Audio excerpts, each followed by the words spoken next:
प्यारे बच्चों, अस्सलामु अलैकुम वरहमतुल्लाहि वबरकातुह। क्या हाल चाल, कैसे मिजाज हैं? खूब बढ़िया। हम लोग डिस्कस कर रहे थे अपना चैप्टर केमिकल काइनेटिक्स, और केमिकल काइनेटिक्स में आज अपना ये चौथा लेक्चर है। और इस चौथे लेक्चर में हम डिस्कस करेंगे कुछ छोटे छोटे topics, but important topics, logical topics. और इनफैक्ट यहाँ पे बच्चों को कन्फ्यूजन भी होता है, तो ये सारे टॉपिक्स जिसमें आपको प्रॉब्लम होती है, कन्फ्यूज़न होता है, थ्योरेटिकल टॉपिक है, न्यूमेरिकल का स्कोप नहीं है यहाँ पे, है ना। तो इन सारे टॉपिक्स को एक एक करके हम लोग करेंगे डिस्कस।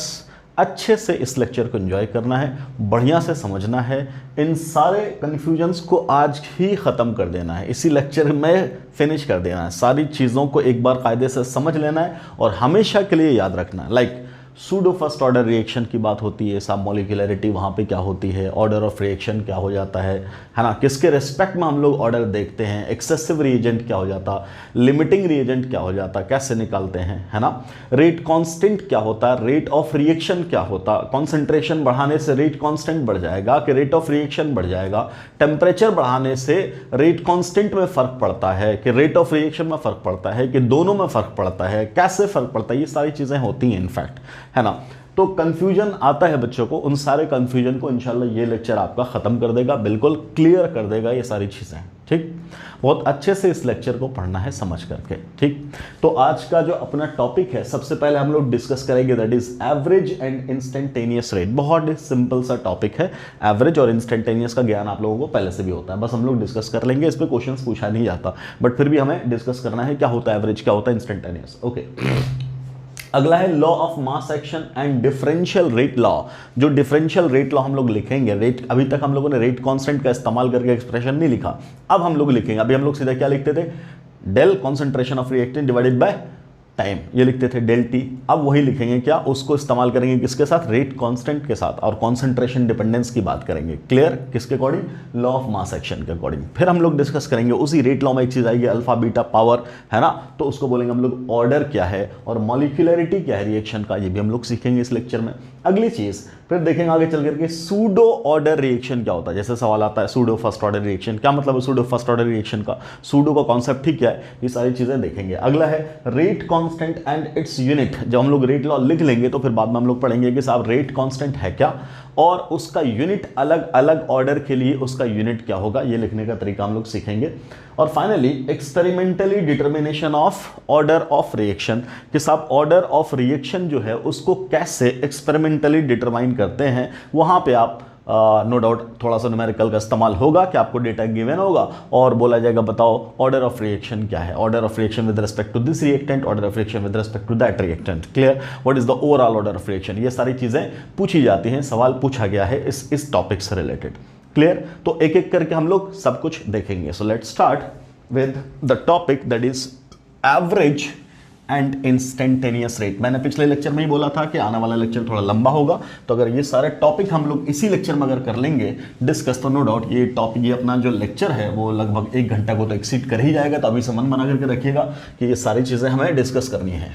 क्लियर, चलिए, तो सबसे पहले बात करेंगे हम लोग कि साहब एवरेज और इंस्टेंटेनियस। तो सबसे पहली बात बताओ एवरेज का मतलब क्या होता है। तब क्या बोलते हैं, जब एक बड़ा चेंज होता है और बड़ा टाइम इंटरवल भी होता है, तब उस रेट को हम लोग सिंपली क्या बोलते हैं, एवरेज रेट। क्या बोलते हैं, एवरेज रेट। मान लो क्रिकेट का मैच चल रहा है और क्रिकेट के मैच में 20 ओवर निकल गए, ठीक, कोई बंदा नया ऑब्जर्वर आया, वो आते ही पूछेगा क्या चल रहा है, रन रेट क्या चल रहा है, रन रेट। तो तुम रन रेट क्यों पूछते हो, बिकॉज उसको अंदाजा मिल जाता है, वो आते ही देख लेगा क्या कितना हो गया, कितना ओवर हो गया, 20 ओवर हो गया, अच्छा क्या चल रहा है, रन रेट क्या चल रहा है, इतना, बस खेल खत्म, उतना ही समझ जाता है। या 20 ओवर खत्म हो गया और रन बता दो तो वो रन रेट खुद ही निकाल लेगा, तो समझ जाएगा अच्छा इतना जो फासला तय हुआ है इसमें ऐसी कहानी चली है, तो आगे का स्कोप वो समझ जाएगा। मान लो रन रेट चल रहा है 1.5, तो बोलेगा हो गया कल्याण, ये टीम गई। या अभी रन रेट चल रहा है 8 का, तो बोलेगा अब तो गिरते पड़ते भी पहुंच ही जाएगा 300 रन तक, है कि नहीं, है ना, मतलब अगर 50-50 का मैच चल रहा है तब। ठीक, तो ये चीज़ है एवरेज जो आपको बताता है। या आपके मार्क्स आ गए तो कोई पूछ लेगा कितना परसेंटेज आया, आपसे मार्क्स नहीं पूछ रहा, आपसे भी नहीं पूछा कितने का पेपर हुआ था, सीधा पूछा परसेंटेज बताओ, तो आपने बोल दिया 90%, बोल गया वेरी गुड बेटा, शाबाश शाबाश, बहुत बढ़िया, ऐसे ही मेहनत करते रहो। और जहाँ आपने बोला सर 40%, तो निगाह ही बदल जाएगी उसकी है ना। तो खैर ये सब काम है किसका, एवरेज का, परसेंटेज का, है ना। तो यहाँ एवरेज स्पीड का मतलब क्या कि जो रिएक्शन ट्रैवल कर रहा है, रिएक्शन जो ट्रैवल कर रहा है तो एक बड़े टाइम इंटरवल में उसकी एवरेज स्पीड क्या रही है। मतलब शुरुआत में बहुत तेज चला, बाद में स्लो हो गया, उससे कोई मतलब नहीं है कब क्या हुआ, मतलब ये कि ओवरऑल किस स्पीड से गया है, तो उसको बोलते हैं हम लोग क्या, एवरेज स्पीड। क्लियर। जैसे आप अब घर से निकलते हो बाइक स्टार्ट करके, है ना, तो जिस वक्त आप बाइक स्टार्ट करते हो उसी वक्त स्पीड आपकी बहुत ज़्यादा नहीं हो जाती है ना, क्योंकि पापा देख रहे होते हैं, मम्मी देख रही होती है, कहाँ से, बालकनी से, तो बड़ा आराम से निकलते हो शरीफ के अंदाज में, है ना, शराफत के अंदाज में। जैसे ही तुम रोड पे आए और बन गए साहब हीरो वाला स्टाइल में, हुई मारते, है ना, तो स्पीड क्या हो जाती, तब बढ़ जाती है। और जब घर से निकले थे तब क्या हो गए, स्लो हो गया। और जब इंस्टीट्यूट पहुंच गए या स्कूल पहुंच गए तो फिर स्लो हो जाते, तुम फिर शराफत दिखाते हो तो फिर स्लो हो जाते, या रास्ते में स्पीड ब्रेकर मिल गया तो फिर स्लो हो जाते। तो क्या होता है इससे कि आपकी स्पीड फ्लक्चुएट कर रही है, बट आप क्या निकालते हो कि एवरेज क्या स्पीड रही है, इतना डिस्टेंस है, इतना टाइम लगा, तो वहां से आप एवरेज निकाल देते हो कि अच्छा मैं एवरेज ऐसे चला। क्लियर है, ठीक। तो रिएक्शन का भी मामला क्या है कि टोटल जो टाइम लग रहा है उस टोटल टाइम में कितना कंसंट्रेशन चेंज हुआ is called average rate of reaction. Clear. क्या बोलेंगे एवरेज रेट से क्या मुराद है, एवरेज रेट से क्या मुराद है, तो क्या बोलेंगे, टोटल कंसंट्रेशन चेंज, है ना, in total time.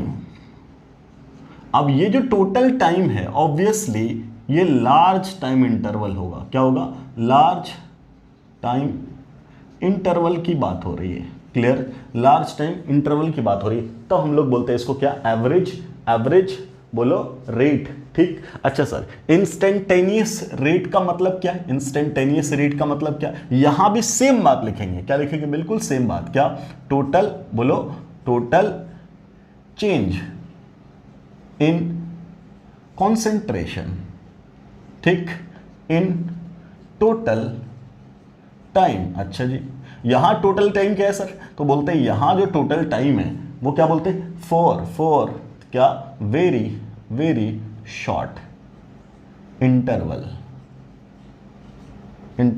Of time. Clear. मान लीजिए यहां आपको बात हो रही है 1 घंटे में निकालो, तो यहां बात हो रही है कि 1 सेकंड में बताओ।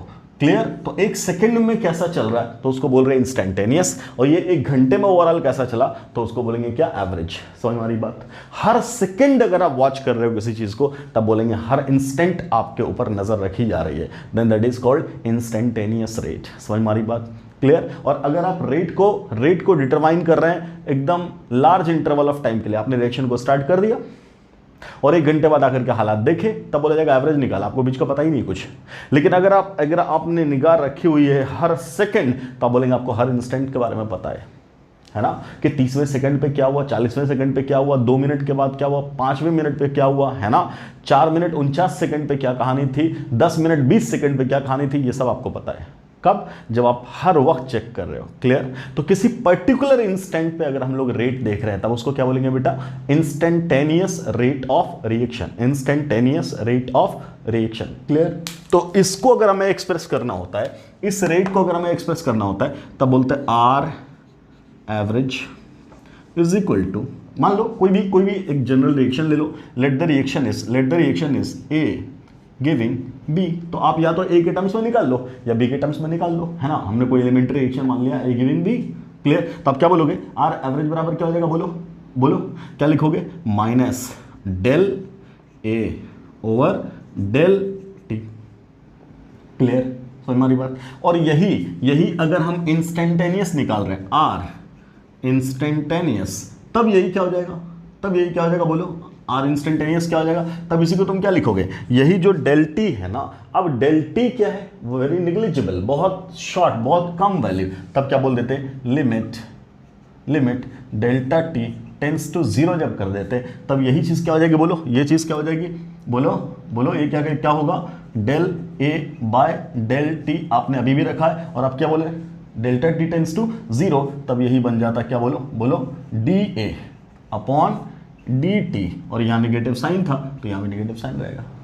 क्लियर। तो यहाँ क्या डेल्टा और वहाँ क्या इस्तेमाल करते हैं डी। मुद्दा क्या है कि साहब very short span of time के लिए निकाल रहे हैं तब बोलते हैं इंस्टेंटेनियस, लंबे टाइम इंटरवल के लिए निकाल रहे हैं तब बोलेंगे क्या एवरेज। बस सिंपल कॉन्सेप्ट इतना है, ठीक। इसी को हम लोग एक्सप्रेस कर सकते थे किसके टर्म्स में, प्रोडक्ट के टर्म्स में, तब ये कहलाता delta B over delta t. और यहां अगर निकाल रहे होते तब इसी को क्या लिख देते बोलो, d B upon d t, ऐसा लिख देते हैं। Simple, it is very simple, clear, कोई दिक्कत, ठीक है। यहीं पे समझो, यहीं पे समझो कि मान लो साहब, मान लो कि आपका रिएक्शन कुछ इस टाइप का होता, आपका रिएक्शन कुछ इस टाइप का होता, let we have 2A giving you 3B, तब आर एवरेज क्या बोल देते, फिर याद है ना तुम्हें सब कुछ, स्टोइकियोमेट्रिक कोएफिशिएंट से डिवाइड करते थे, वो डिवाइड अभी भी होगा क्या 1/2, अगर रिएक्टेंट के टर्म्स में निकाल रहे हैं तब क्या लिखते हैं, under bracket minus delta A upon delta T, where delta T is what, large interval of time, clear. Product के टर्म्स में निकालना है तब क्या कर देते, 3 से डिवाइड कर देते 1/3, और यहाँ क्या लिखते, delta B upon delta T। Obviously ये क्या है, रेट ऑफ रिएक्शन है, रेट ऑफ रिएक्शन है ना, तो ये rate of decomposition of A है ना ही rate of formation of B है, this is actually rate of reaction, तभी स्टोइकियोमेट्रिक कोएफिशिएंट्स हम लोग कर रहे हैं डिवाइड, क्लियर, क्लियर, ओके। यहां अगर हम लोग बात करें इंस्टेंटेनियस की तब क्या बोलेंगे, आर इंस्टेंटेनियस, तब क्या बोलोगे, सेम चीज वही आ जाएगी क्या, फिर ए के टर्म्स में करेंगे तो 1/2 कर देंगे, और यहां क्या हो जाएगा minus D A upon d T, बस, ठीक। इसी को अगर लिखते प्रोडक्ट के टर्म्स में तब लिख देते, क्या लिख देते बोलो, 1/3, और यहाँ क्या लिखते, d B upon d t, खत्म। पहले लिखने का तरीका समझो, ऐसे लिखा जाएगा सीधा सीधा, क्लियर। यहाँ डेल्टा वहाँ डी, बस। What is D, what is D, D क्या डिनोट करता है, तो क्या बोलेंगे, यही जो बड़ा चेंज है वो छोटे टाइम इंटरवल के लिए डी, डी रिप्रेजेंट करता है किसको, किसको, इंस्टेंटेनियस चेंज को, क्लियर, कोई दिक्कत। ग्राफिकल एनालिसिस करना है कर लो भैया, ग्राफिकल एनालिसिस क्या दिक्कत है, अगर एवरेज को और इंस्टेंटेनियस को ग्राफिकली एनालाइज करना है कर लो, क्या कहोगे, बना दो ग्राफ। मान लो कि साहब कोई एक जनरल रिएक्शन है, ए गिविंग बी, मान लिया हम लोगों ने कि ए गिविंग बी कोई general reaction, let the reaction is A giving B, ठीक, ये है एक जनरल रिएक्शन, कोई दिक्कत नहीं। हम क्या बोल रहे हैं, बोलो हम क्या बोल रहे हैं, हम ये कह रहे हैं कि साहब अपने पास ये एक्सिस होगा, है ना, जहाँ क्या है कॉन्सेंट्रेशन है, और ये एक्सिस होगा जहाँ क्या है टाइम है,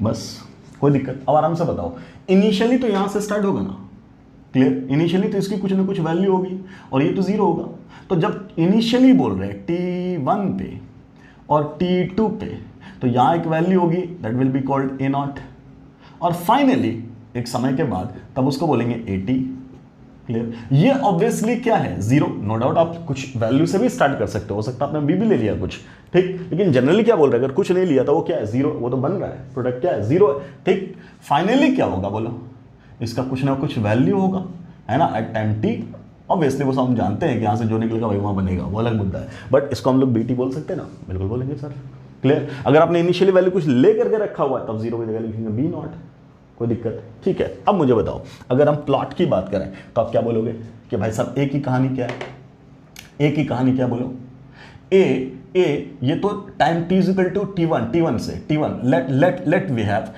have time T1 is equal to 0, इस कोऑर्डिनेट पे यही तो है ना, ये तो है 0 टाइम, ठीक, यहाँ से हम लोग चल रहे हैं, ठीक, और ये T2 कोई टाइम है, कोई दिक्कत, ठीक। अब बोला जा रहा है कि जब 0 से स्टार्ट किया तो रिएक्टेंट की एक मैक्सिमम वैल्यू थी ना बेटा, ये तो घटते घटते यहाँ पहुंचा, obviously this is much less than this one, clear. तो इसमें सबसे ज्यादा वैल्यू किसकी है, ये वाली है, ठीक। तो ये कहीं से स्टार्ट हुआ, ठीक, जहां से स्टार्ट हुआ वो मैक्सिमम होगा, तो let this is maximum, clear. तो इसको आप क्या नाम पुट करोगे, this will be called A0, ये क्या होगा बेटा, A0, ठीक। और ये कंटिन्यूसली क्या होगा, घटेगा टाइम के साथ साथ, अरे रिएक्टेंट रिएक्शन आगे बढ़ेगा तो रिएक्टेंट घटेगा ना बेटा, बिल्कुल घटेगा। तो जब ये घटेगा तो ये घटते घटते घटते घटते कुछ ऐसा हो जाएगा, आप क्या बोलोगे, ऐसा प्लॉट देगा आपको, है ना, और आगे चल करके क्या हो जाता है, कांस्टेंट हो जाता, ऐसा प्लॉट मिलेगा किसका, ए का। ये किसका है, बोलो ये क्या दे रहा है, कॉन्सेंट्रेशन ऑफ ए दे रहा है, कॉन्सेंट्रेशन ऑफ ए दे रहा है, क्या दे रहा है, कॉन्सेंट्रेशन ऑफ ए दे रहा है, समझ में आ रही बात,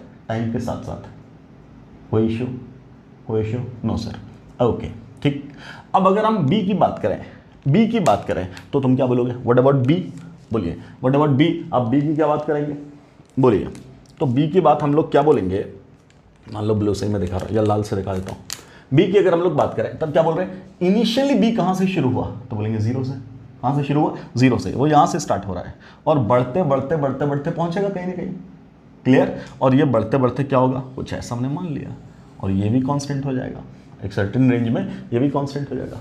कोई इशू है, कोई दिक्कत? तो आप क्या बोलोगे, ए कंटिन्यूसली घट रहा है और बी कंटिन्यूसली बढ़ रहा है, क्लियर। अब कोई भी तुम दो टाइम ले लो, कोई भी दो टाइम ले लो, उस टाइम इंटरवल पे चेक कर लो आप, T1 T2 मान लो कि साहब आपने क्या बोला कि T1 कुछ भी होगा, T2 कुछ भी होगा, उस टाइम पे आप देख लो क्या वैल्यूज आनी है, क्लियर। ए के लिए क्या बोलोगे, ए नॉट से स्टार्ट हुआ, ए नॉट से स्टार्ट हुआ, तो इनिशियली अगर मैंने बोला T1 इज इक्वल टू 0 है, T1 इज इक्वल टू 0 है, तो एट टाइम T1 इसकी वैल्यू क्या है, ए नॉट, क्लियर क्लियर क्लियर। और बी की वैल्यू टाइम T1 पे क्या थी बेटा, T1 इज इक्वल टू 0, तो इसकी वैल्यू क्या थी बोलो, बी नॉट। ये तो B not is equal to क्या है, 0 है, ये 0 से स्टार्ट हुआ। मान लिया हमने, आपने बोला T2 कोई टाइम है ना, T2 कोई भी टाइम है, हमने माना लेट कोई भी टाइम ले लिया हमने, मान लो अगर मैं कह रहा हूँ let the time T2 is like this, ऐसा, ये है कोई टाइम T2, ये टाइम क्या था, ये टाइम क्या था T1 और ये टाइम क्या है T2, ठीक। बस इसी से ऊपर चले जाओ, ऊपर ऐसे चले गए तो तुम्हें क्या दिख रहा है, क्या दिख रहा है, इस टाइम T2 पे ए कहाँ है, यहाँ है बेटा, क्लियर।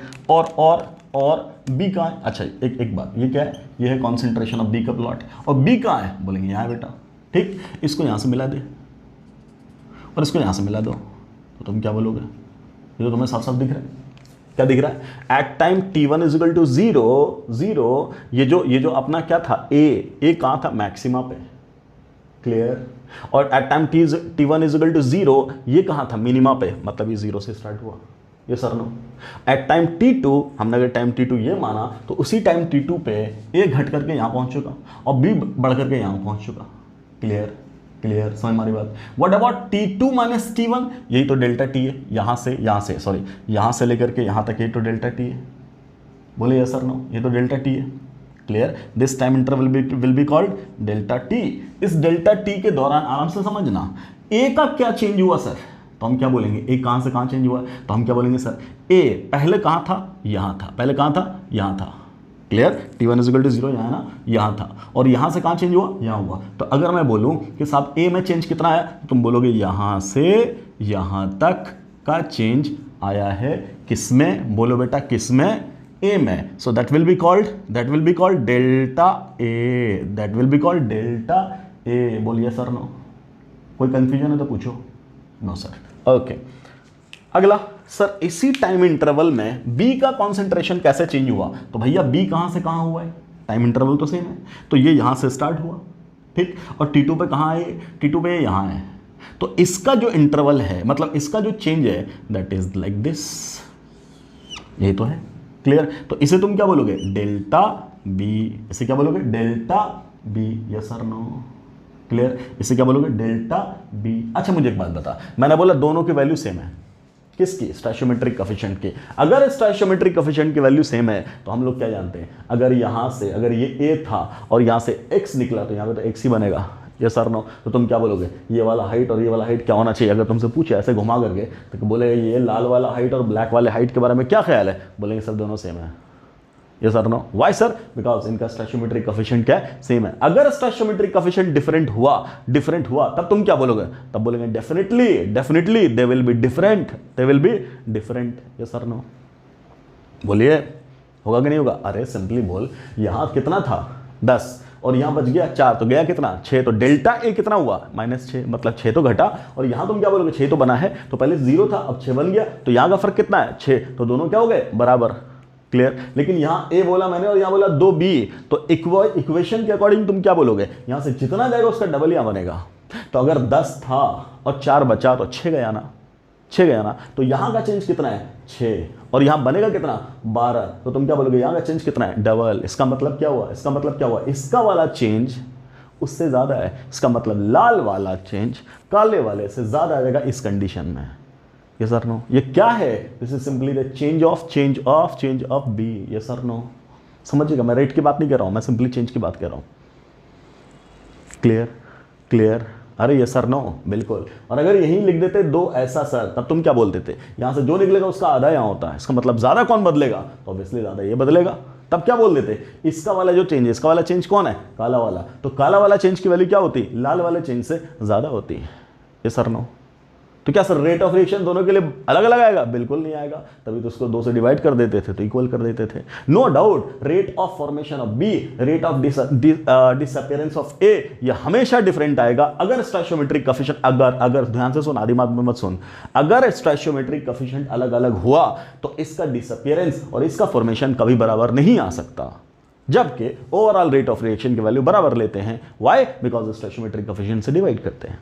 दो अलग अलग बातों को समझना है। अगर स्टोइचियोमेट्रिक कोएफिशिएंट सेम है तो क्या बोलेंगे, लाल वाला काला वाला की वैल्यू क्या रहेगी, बराबर। क्या रहेगी वैल्यू, बराबर। लेकिन अगर स्टोइचियोमेट्रिक कोएफिशिएंट अलग अलग है तो लाल वाला और काला वाला का हाइट अलग अलग होगा अकॉर्डिंग टू द स्टोइचियोमेट्रिक कोएफिशिएंट। अगर इसका कोएफिशिएंट इससे ज्यादा है तो ऑब्वियसली इसका जो चेंज है वो ज्यादा आएगा, इसका कोएफिशिएंट ज्यादा है तो इसका चेंज ज्यादा आएगा, तो हाइट उसी के अकॉर्डिंग डिसाइड करेगा। खैर इतने डेप्थ में नहीं जाना, सिंपल बात ये थी। क्लियर, सिंपली बात ये थी कि साहब व्हाट इज एवरेज रेट, समझ मारी बात। तो क्या निकाला आपने, यहां से यहां तक का टाइम सोच के देखो कितना लंबा टाइम इंटरवल है ना, तो इसको बोलते हैं हम लोग क्या, एवरेज रेट। इसको क्या बोलते हैं, average rate. Yes sir no, ठीक है सर। अगर हम बात करें इसके अलावा कि सर इंस्टेंटेनियस रेट की अगर हम लोग बात करते तब क्या बात होती, इंस्टेंटेनियस रेट, इंस्टेंटेनियस रेट, तो तुम क्या बोलोगे इसके लिए, क्या बोलोगे, कोई भी प्लॉट बना लो, या तो ए का बना लो या तो बी का बना लो, है ना। मतलब रेट ऑफ रिएक्शन रिएक्टेंट के टर्म्स में भी बोल सकते हैं और प्रोडक्ट के टर्म्स में भी बोल सकते हैं। बोले या सर नहीं, यस सर नो, बोल सकते कि नहीं बोल सकते, बिल्कुल बोल सकते हैं सर, है ना। तो मान लिया हमने बी के टर्म से बोला, let the concentration of B is here, क्योंकि दोनों बनाएंगे एक साथ तो हौच पौच हो जाएगा, मैं कोई एक ही ले रहा हूँ। Let the concentration of B is here and stoichiometric coefficient 1 ऐसा बोला सिंपली, ठीक। And let here we have time intervals. Clear, तो ऑब्वियसली जो प्लॉट जाएगा वो तो सेम जाएगा ना, ग्राफ तो ऐसा ही जाएगा। क्या बी क्या होगा, धीरे धीरे बढ़ेगा, बढ़ते बढ़ते बढ़ते बढ़ते ऐसा कांस्टेंट होने लगेगा। क्लियर, ये तो ग्राफ है किसका, कॉन्सेंट्रेशन ऑफ बी का, कॉन्सेंट्रेशन ऑफ बी का। No doubt initially concentration of B क्या है, 0। Why sir, because it is product, ये प्रोडक्ट है जो बन रहा है, और जो बना ही नहीं शुरुआत में टाइम t = 0 का मतलब क्या, जब रिएक्शन स्टार्ट भी नहीं हुआ था तो उस वक्त क्या होगा, बी 0 है, बना ही नहीं है। जैसे जैसे रिएक्शन आगे प्रोसीड करेगा ये बढ़ते जाएगा बढ़ते जाएगा बढ़ते जाएगा, और इसकी वैल्यू एक वक्त पे लगभग क्या हो जाएगी, थम जाएगी। इसका मतलब अब चेंज नहीं आ रहा, मतलब reaction is about to complete. Yes और नो, क्लियर। बिल्कुल सेम प्लॉट देख लो, ये लाल वाला खींचा वही तो है। क्लियर, सेम प्लॉट है कि नहीं, बिल्कुल सही है।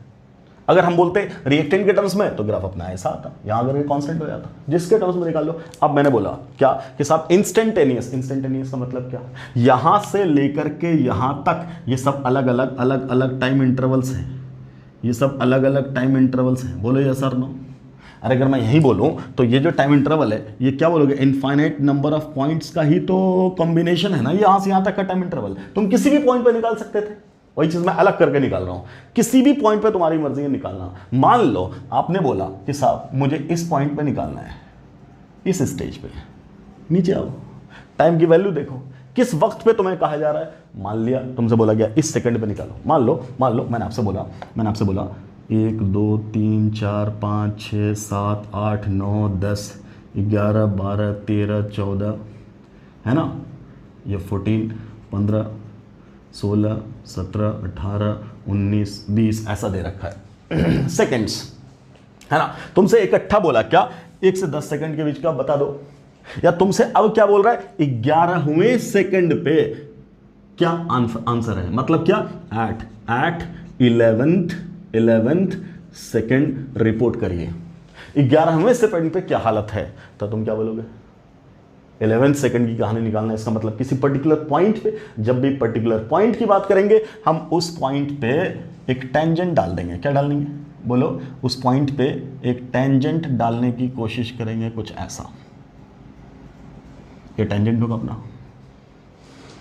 है कि नहीं। किसी एक पॉइंट पे हमें वैल्यू निकालनी होती है तो हम क्या करते हैं, उस पॉइंट पे टेंजेंट डाल देते हैं। डाल दिया हमने टेंजेंट, क्लियर। अब उस टेंजेंट को तुम क्या करोगे, एक्स्ट्रापोलेट करोगे। एक्स्ट्रापोलेशन का मतलब क्या, उसको मिला दो कहाँ, एक्सिस पे। ठीक है साहब, ये आगे बढ़ा है तो यहाँ कट किया ना, इस वैल्यू पे कट किया, ठीक है सर, कट कर दिया। अब बोलेंगे इस एक्स एक्सिस के पैरेलल में एक एक्सिस खींच लो। क्या खींचोगे? तो तुम क्या बोलोगे? हमने सर ये खींच दिया, ऐसा खींचा। क्लियर? ठीक। जब ये एक्सिस खींचोगे तो यहां एक वैल्यू आएगी क्या? एंगल की। That angle is theta. That angle is theta. ठीक। और यही जो थीटा है उसका टैन क्या बताता है? उसका टैन क्या बताता है? बोलो, बेसिक कोऑर्डिनेट ज्योमेट्री पढ़ चुके हो तुम लोग। क्या बताता है? ये स्लोप बताता है। क्लियर है? टेंजेंट का स्लोप बताता है। क्लियर? जिस पॉइंट पर आपने टेंजेंट डाला, जैसे किसी भी कर्व के उस पॉइंट पे जो आपने क्या मारा है? टेंजेंट डाला है, तो उसके बारे में क्या बताएगा? tan थीटा क्या बताएगा? उस कर्व का क्या बताएगा? स्लोप। और वही स्लोप क्या बताएगा? इंस्टेंटेनियस रेट की वैल्यू। क्लियर? ये जो tan थीटा है ये वो क्या बता रहा है भाई साहब? Slope of the curve. Clear? Slope of the curve, and this will give you the value of instantaneous rate. Clear? समझ मारी बात? तो जब भी आपको इंस्टेंटेनियस रेट निकालना है, जिस पॉइंट पे भी निकालना है, उस पॉइंट पे टेंजेंट ड्रॉ कीजिए, उस टेंजेंट को एक्स्ट्रापोलेट कर दीजिए, जहां ये कॉन्सेंट्रेशन एक्सिस पे कट कर रहा है वहां से एक पैरेलल लाइन खींच दीजिए टाइम के। ठीक। और यहां से मिलाइए क्या एंगल आया। जो एंगल आपको आ रहा है उसका tan ले लो। वही tan की जो वैल्यू है, वही क्या बताएगा आपको? tan की जो वैल्यू है वही क्या बताएगा आपको? इंस्टेंटेनियस रेट की कहानी बताएगा। क्लियर? समझ मारी बात? क्या इतनी बात समझ मारी? बोलो, क्या इतनी कहानी समझ में आ रही है? यह है क्या अपना इंस्टेंटेनियस रेट का ग्राफिकल रिप्रेजेंटेशन। तो मैंने आपको सारी बात बताई कि एवरेज रेट का मतलब क्या होता है, इंस्टेंटेनियस रेट का मतलब क्या होता है। जैसे यही बोला एवरेज रेट कि सर 0 से 20 सेकंड की कहानी बताओ, 0 से 10 सेकंड की कहानी बताओ, 0 से 15 सेकंड की कहानी बताओ, है ना, या 5 सेकंड से 20 सेकंड तक क्या हुआ ये बताओ, है ना, कुछ भी पूछा जा सकता है। That will be called average rate. एक बड़ा टाइम इंटरवल लिया, 20वें सेकंड पे क्या हो गया, 18वें सेकंड पे क्या हुआ, 9वें सेकंड पे क्या हो गया, 11वें सेकंड पे क्या हो गया। जिस सेकंड पे पूछा, जिस इंस्टेंट पे पूछा, वो डॉट मारो, टेंजेंट बनाओ, टेंजेंट बना करके स्लोप निकाल लो। जहां स्लोप निकालिए वही इंस्टेंटेनियस रेट की value. I hope it should be clear to you. Clear? जल्दी नोट कर इसको फटाफट। मैं हट गया, जल्दी नोट करो, मैं आगे बढ़ता हूं। हाँ जी बच्चों, हो गया, लिख लिया कंप्लीट। सो नया टॉपिक अब हम लोग करेंगे डिस्कस अपना, that is law of mass action and differential rate law. Clear? ठीक है। सो पहला टॉपिक अपना हो गया complete, that was average and instantaneous rate. अब हम लोग देखेंगे लॉ ऑफ मास एक्शन क्या है, और यहां इस लॉ ऑफ मास एक्शन की वजह से हम लोग डिफरेंशियल रेट लॉ लिखने की कोशिश करेंगे किसी भी जनरल रिएक्शन के लिए। ठीक? ओके, याद करो केमिकल इक्विलिब्रियम हम लोग पढ़ के बैठे, है ना। केमिकल इक्विलिब्रियम में पढ़ते थे हम लोग क्या, लॉ ऑफ मास एक्शन, और वहां पे कहीं हम लोगों ने बात ही नहीं की एलिमेंट्री रिएक्शन की और कॉम्प्लेक्स रिएक्शन की, बिकॉज वो सारे के सारे रिएक्शन क्या थे, एलिमेंट्री रिएक्शन की बात करते थे हम लोग। अब चूंकि अपना केमिकल काइनेटिक्स आया है जो बाकायदा बांट देता है रिएक्शंस को on the basis of simplicity. अगर सिंपल रिएक्शंस हैं तब उसको बोलेंगे एलिमेंट्री, अगर कॉम्प्लेक्स है मल्टीपल स्टेप्स में जा रहे हैं तब उसको बोलते थे हम लोग कॉम्प्लेक्स। वहाँ अपना सब सिंगल स्टेप रिएक्शन था, इस वजह से वहाँ ऐसी कोई बात की ही नहीं हम लोगों ने। तो सबसे पहला पॉइंट लिखेगा, फर्स्ट ऑफ ऑल इसके लिए लिखेगा law of mass action. Law of mass action is valid only for elementary or simple or single step reactions and not for complex reactions। Clear है? कॉम्प्लेक्स रिएक्शंस के लिए valid नहीं है। Clear? Simple बात समझ मारी। कॉम्प्लेक्स रिएक्शन होगा तब क्या करेंगे सर, तो उसके हर एलिमेंट्री स्टेप के लिए अलग अलग हम लोग बात करेंगे। क्लियर? जहां स्लो भी होगा, फास्ट भी होगा, है ना, देखेंगे सर मैकेनिज्म में बाद में। चलिए, तो अभी हम क्या बोल रहे हैं कि लॉ ऑफ मास एक्शन किसके लिए वैलिड है, सिर्फ सिंगल स्टेप रिएक्शन के लिए, एलिमेंट्री रिएक्शन के लिए। ठीक है? मान लो अपना कोई रिएक्शन है, let the reaction is, elementary reaction is, हमने माना let it is A plus B giving you product, ऐसा बोला। ये एक जनरल रिएक्शन है, ए है और बी है, आपस में रिएक्ट करके प्रोडक्ट बना रहा है। ये स्मॉल ए इसका स्टोइचियोमेट्रिक कोफिशिएंट है, स्मॉल बी इसका स्टोइचियोमेट्रिक कोफिशिएंट है। अब क्या बात करेंगे आप इस रिएक्शन के लिए? क्या बोला यार? क्या कहता है आपका law of mass action? Law of mass action क्या बोलता था? याद करो तुम, याद करो केमिकल इक्विलिब्रियम में क्या बोलता था? क्या बोलता था कि साहब रिएक्शन का जो रेट है that is directly proportional to concentration of reactant. किसी भी रिएक्शन का जो रेट है वो रिएक्टेंट के कॉन्सेंट्रेशन के डायरेक्टली प्रोपोर्शनल है, raise to the power of their stoichiometric coefficient. याद है सब कुछ आपको? Clear? Rate of forward reaction is directly proportional to this, rate of forward reaction is equal to इतना, rate of backward reaction is directly proportional to this, rate of backward reaction is equal to इतना, फिर at equilibrium rate of forward rate of backward बराबर, और से कैसे निकालते थे? याद है? याद है? तो सेम वही बात हम लोग क्या करेंगे, क्या कहेंगे कि रेट ऑफ रिएक्शन, लिख लो, rate of reaction will be directly proportional to किसके? बोलो किसके? कॉन्सेंट्रेशन ऑफ ए पे पावर, बोलो अल्फा, अच्छा बी पे पावर बीटा। क्लियर? सर ये ए बी का नहीं लिखे, ए बी का नहीं लिखे। अगर ये रिएक्शन सिंपल है नो डाउट हम ए बी भी लिख देंगे ए बी भी लिख देंगे, बट अभी जनरल टर्म लिखो अल्फा और बीटा। क्लियर? कोई दिक्कत? ठीक, क्या है अल्फा बीटा बात करेंगे अभी। ठीक, ए पे पावर अल्फा, बी पे पावर बीटा, एक्स वाई कुछ भी लिख दे, एक्स वाई लिख दो, लिखो एक्स वाई, छोड़ो अल्फा बीटा को, यहाँ लिखो एक्स, यहाँ लिखो वाई, ऐसा लिख दो।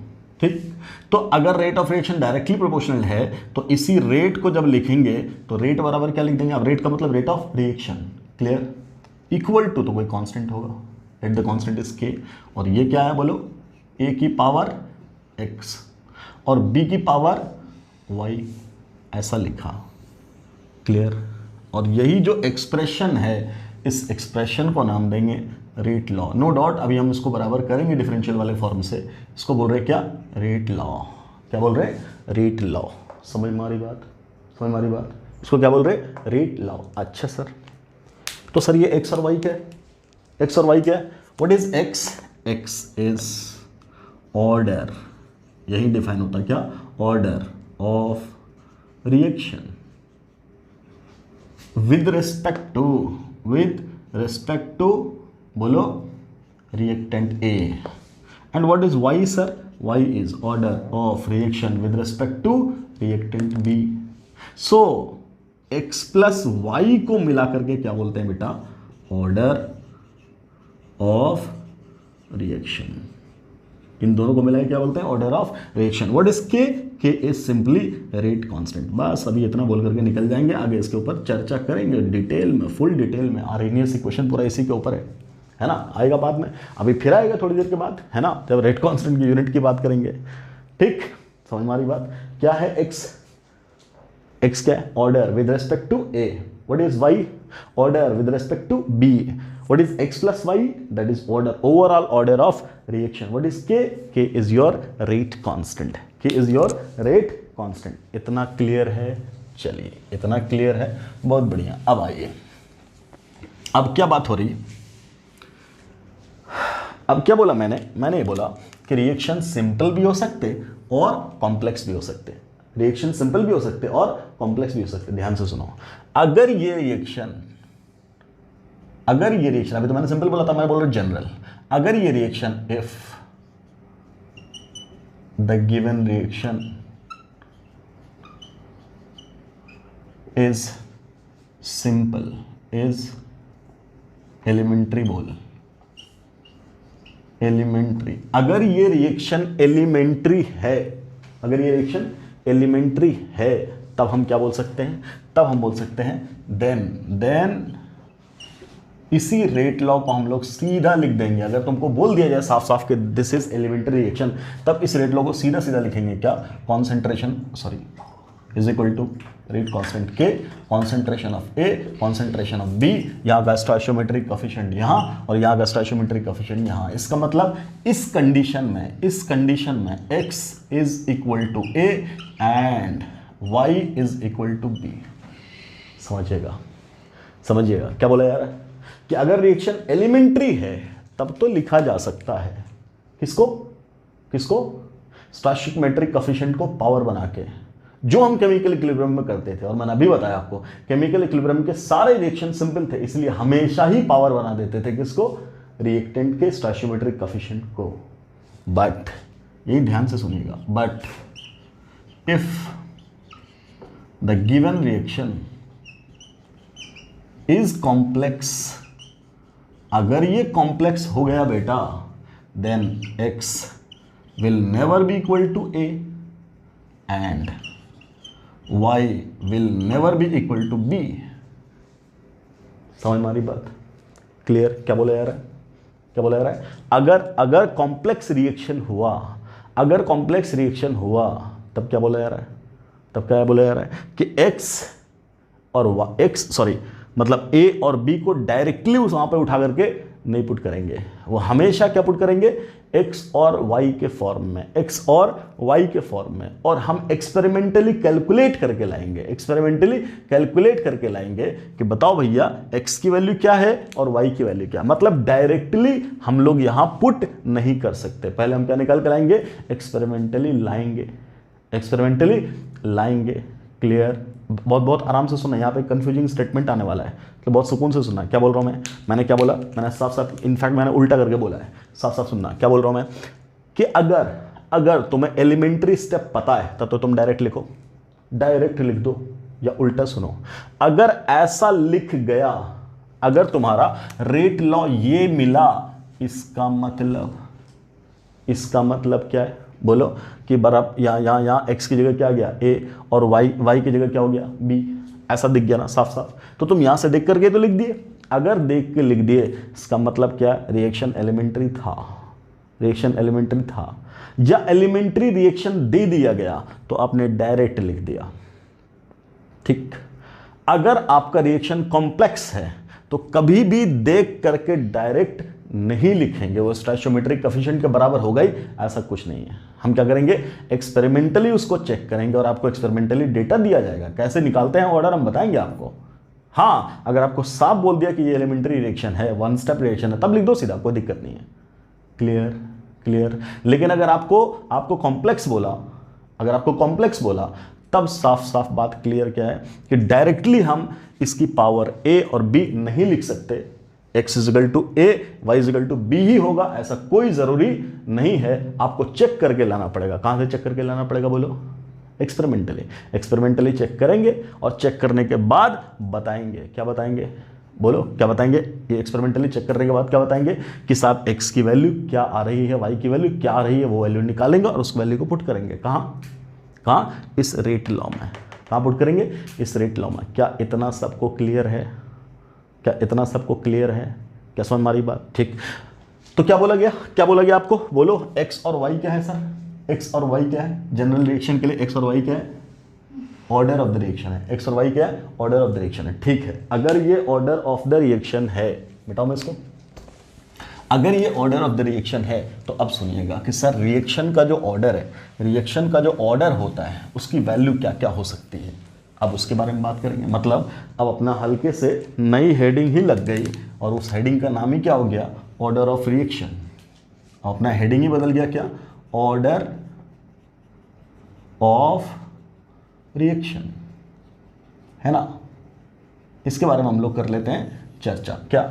Order of reaction. क्या बोला कि साहब, क्या बोला जा रहा है कि आपको कोई रिएक्शन दिया गया, उसके लिए एक्सपेरिमेंटल डेटा दिया गया, आप सीधा एक्स वाई लिख लो, एक्स वाई लिख करके सॉल्व कर लो, एक्स की वैल्यू निकाल लेंगे, वाई की वैल्यू निकाल लेंगे, एक्स वाई की वैल्यू निकालें, कैसे निकालेंगे मैं बताऊंगा अभी आपको, लेक्चर के एंड में बताऊंगा। एक्स और वाई निकालने के बाद जो वैल्यू यहाँ पुट कर देंगे एक्स की जगह वाई की जगह, वही हो जाएगा क्या, रेट लॉ। ये क्या हो जाएगा, रेट लॉ। इस रेट लॉ में जो रिएक्टेंट्स का कॉन्सेंट्रेशन है, इसके ऊपर जो पावर दिख रहा है उस पावर का सम ही क्या कहलाता है, क्या कहलाता है, ऑर्डर ऑफ रिएक्शन। तो हम ऑर्डर ऑफ रिएक्शन का डेफिनेशन क्या बोलेंगे, it is the sum of powers of concentration terms, है ना, in the given rate law. सबसे पहले बात तो ये है सर, क्या हम लोग ये डायरेक्टली लिख सकते हैं? कभी नहीं, कभी नहीं। ठीक, दूसरा पॉइंट मतलब कभी नहीं का मतलब क्या, हमेशा मतलब देख लिया और लिख दिया ऐसा नहीं, जब तक के आपको क्लियरली ना बोल दिया जाए ये वाला रिएक्शन एलिमेंट्री है। क्यों? क्योंकि हमें क्या पता रिएक्शन एलिमेंट्री है कि नहीं है। क्लियर? अगर कॉम्प्लेक्स हुआ तब क्या होगा? कॉम्प्लेक्स हुआ तब क्या होगा? तब तो गारंटी है नहीं कि इसके बराबर आएगा नहीं आएगा। क्लियर? इसलिए अपने मन से कभी भी नहीं लिखना। हाँ उसने बोल दिया कि भाई साहब बताओ इस रिएक्शन के बारे में क्या कहोगे तुम, इस रिएक्शन का रेट लॉ लिखो। Clear? If the reaction is elementary तब बोलेंगे yes sir we can write it. ठीक, अगली बात क्या बोला यार? Order of the reaction is experimentally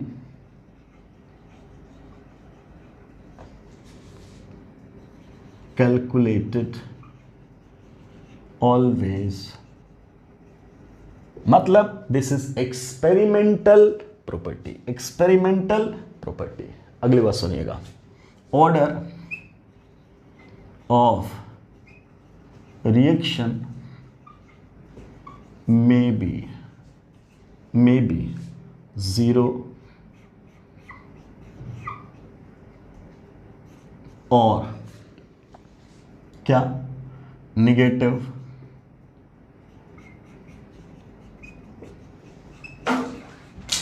और positive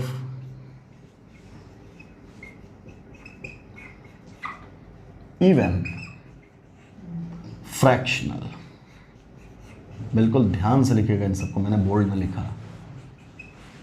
clear? Order of reaction can be 0 और नेगेटिव और पॉजिटिव और इवन फ्रैक्शनल वैल्यूज। क्लियर? कुछ भी हो सकता है, 0 भी हो सकता है, नेगेटिव भी हो सकता है, पॉजिटिव भी हो सकता है, फ्रैक्शनल वैल्यूज भी हो सकता है, वॉट ये सब कुछ अलाउड है। किसके लिए? ऑर्डर ऑफ रिएक्शन के लिए। बट इसी के साथ पढ़ेंगे मॉलिक्यूलैरिटी कभी भी, रिएक्शन की मॉलिक्यूलैरिटी कभी भी 0 नहीं हो सकता, नेगेटिव नहीं हो सकता, फ्रैक्शनल नहीं हो सकता, हमेशा होगा तो पॉजिटिव इंटीजर होगा। आधा मॉलिक्यूल रिएक्ट कर जाए ऐसे कोई मतलब ही नहीं बनता।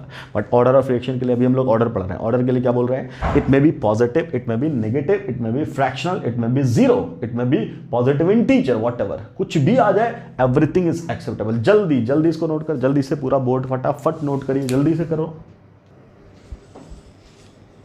लिखो जल्दी। क्लियर? ठीक है। सो क्या बोल रहे हैं ऑर्डर के बारे में? क्या बोल रहे हैं कि अगर आपको ऑर्डर का डेफिनेशन पूछे तो आप क्या बोलोगे? सर जो भी रेट लॉ होगा ना, रेट लॉ में जो कॉन्सेंट्रेशन टर्म्स आएंगे उसके ऊपर जो पावर दिख रहा है उन पावर का सम is what? Overall order of reaction. अगर कोई तुमसे पूछता है व्हाट अबाउट दिस पावर, बोलेंगे ये पावर क्या है? रिएक्शन का order with respect to A. ये क्या है? रिएक्शन का order with respect to B. क्या मतलब ये पावर का मतलब क्या मतलब कि सर मान लो यहाँ 1 है, इसका मतलब क्या कि ए को डबल करेंगे तो इस पूरे का इफेक्ट क्या रहेगा? डबल। बोले सर नो, अगर x की वैल्यू 1 हो जाए, अगर a डबल करेंगे तो ये पूरा बड़ा बोला क्या रहेगा? अगर ये 1 है, ये डबल करेंगे तो डबल ही रहेगा। बोले सर नो, मतलब इस रेट पे इसके डबल करने का असर क्या रहा? डबल हुआ। समझना आराम से। अगर ये इसकी वैल्यू 2 है तो मैंने इसको डबल किया तो बड़ा वाला लाल वाला गोला क्या हो जाएगा? 2 दूना 4, क्योंकि पावर क्या है? 2। ये सर नो, तो इसके डबल करने से रेट क्या हो जाएगा? 4 गुना। अगर मैंने बोला इसकी वैल्यू क्या है? 3, तो तुम क्या बोलोगे? अगर इसको डबल किया तो पूरी वैल्यू क्या हो जाएगी? 2 दूना 4 दूना 8, तो रेट क्या हो जाएगा? 8 गुना बढ़ जाएगा। ये सर नो? क्लियर? यही मैं बोला कि साहब इसकी वैल्यू 0 है, लेट x की वैल्यू कैलकुलेट करके 0 आई तो a टू द पावर 0। इसका मतलब क्या? a को डबल करो, ट्रिपल करो, कुछ भी करो, कोई फर्क ही नहीं पड़ रहा। Why? Rate of reaction is independent of the concentration of a, तभी तो उसमें पावर 0 लिखा गया। क्लियर है? तो ऑर्डर का एक्चुअल मतलब ये है। क्या मतलब कि किसी भी रिएक्टेंट का कॉन्सेंट्रेशन बदलने से रेट में क्या फर्क पड़ जाए is actually the order of reaction with respect to that reactant. Clear? इसको बदलेंगे तो इसमें क्या फर्क पड़ेगा? इसको बदलेंगे तो इसमें क्या फर्क पड़ेगा? क्लियर? दोनों का बदल देंगे, ओवरऑल क्या फर्क पड़ेगा? तो इन दोनों को मिला करके बोलते हैं ओवरऑल ऑर्डर ऑफ रिएक्शन। इतनी बात तो पहले क्लियर होनी चाहिए। अब इससे जितने कंफ्यूजिंग स्टेटमेंट है मैं वो एक बार करके मैं आपको समझाऊंगा। पहले ऑर्डर समझ में आया क्या मतलब है, एक्चुअल मतलब ऑर्डर का क्या समझ में आया?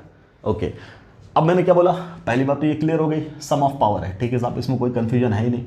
Order of reaction is experimental, ये बात बिल्कुल गांठ बांध के रखना है कि सब हम एक्सपेरिमेंटली ही निकाल सकते हैं, ऑर्डर हम बता ही नहीं सकते। क्लियर? क्या बोला गया?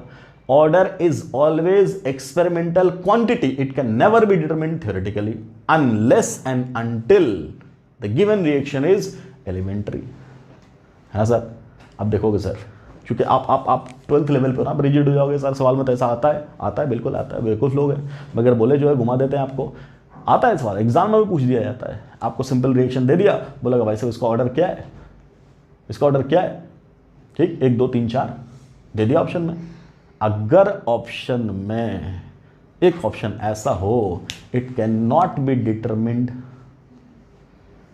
क्लियर है, या वी कैन नॉट प्रिडिक्ट, या वी कैन नॉट से, या we can not calculate theoretically, answer वही है। लेकिन 1 2 3 4 खाली बोल दिया, 0.5 समथिंग समथिंग कुछ भी दे दिया, हम क्या करें सर? ऐसा तो कुछ बोला है नहीं, इसका मतलब चारों में से कोई ना कोई आंसर है, तब इसका मतलब आपको यह मानना पड़ेगा कि the given reaction is elementary. Sir दिया तो नहीं है एलिमेंट्री दिया नहीं है, बट फिर भी आपको क्या मानना पड़ेगा? इसका मतलब वो सवाल वाला दिमाग लगा दिया क्या, एलिमेंट्री ना बोल करके एलिमेंट्री दिया।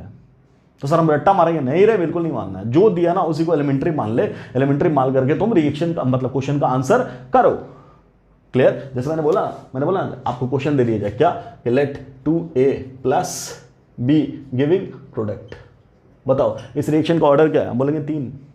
क्या बोलेंगे? 3। कब? अगर क्वेश्चन में ऑप्शन होगा 1 2 3 4, आंसर बोलेंगे 3। समझ मारी बात? यही 4 की जगह आंसर होता we can not predict, answer बोलते we can not predict. Clear?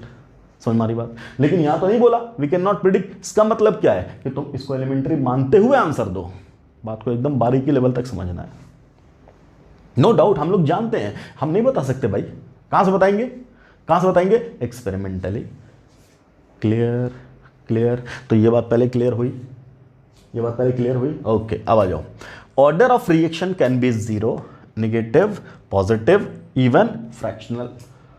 Clear?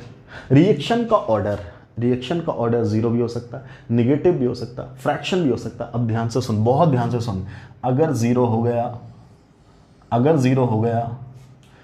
Negative हो गया, और अगर फ्रैक्शनल हो गया, समझना आराम से, अगर रिएक्शन का ऑर्डर या तो 0 हो गया, या तो नेगेटिव हो गया, या तो फ्रैक्शनल हो गया, तो एक बात की गारंटी हो जाती है। क्या हो जाती है बेटा?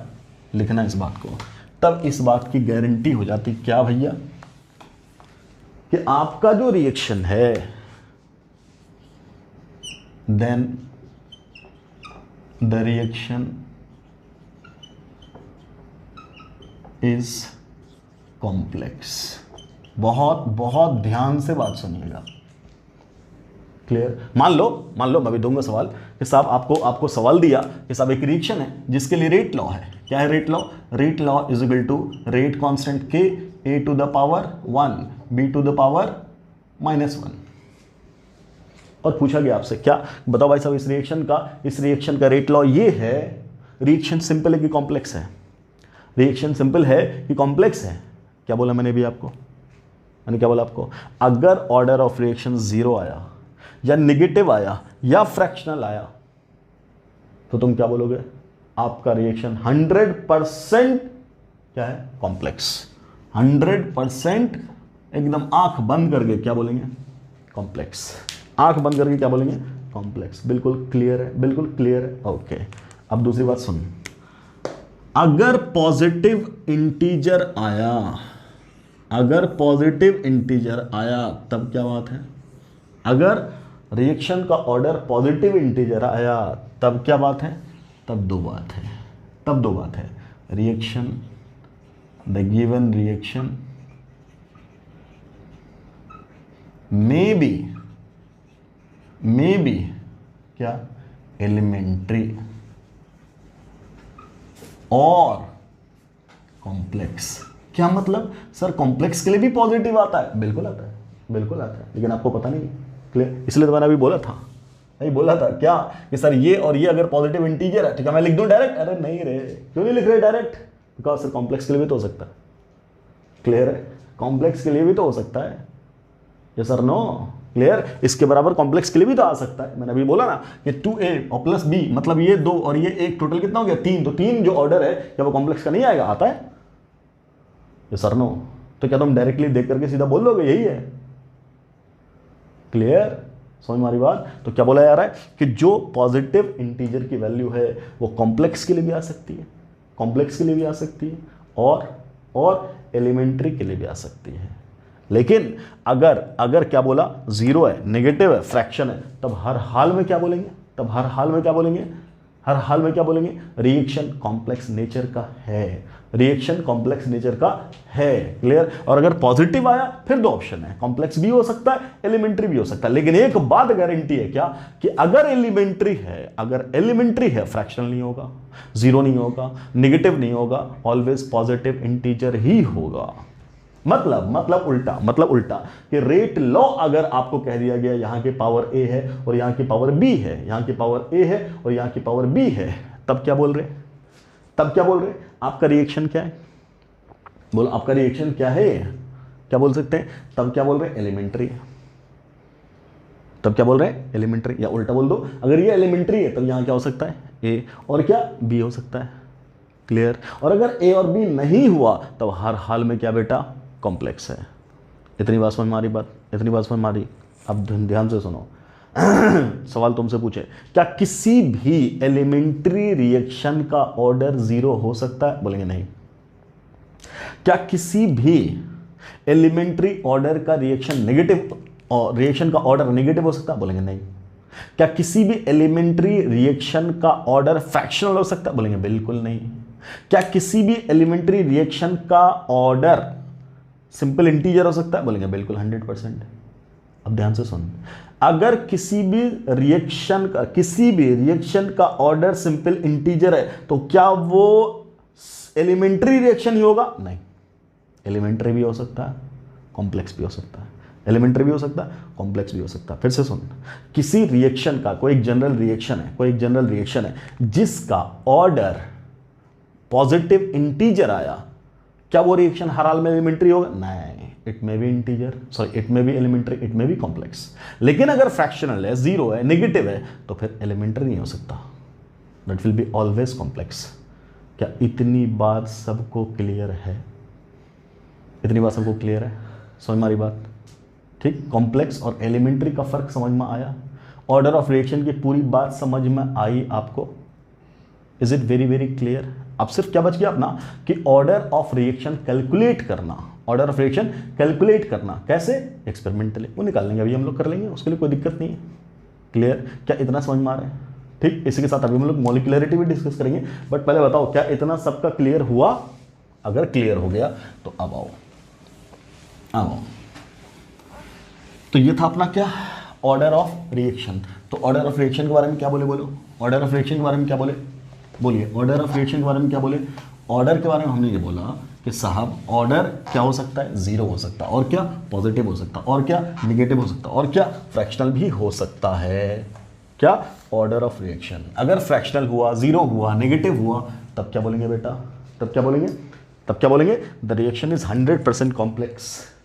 अगर पॉजिटिव इंटीजर हुआ, the reaction may be complex, may be elementary step, clear.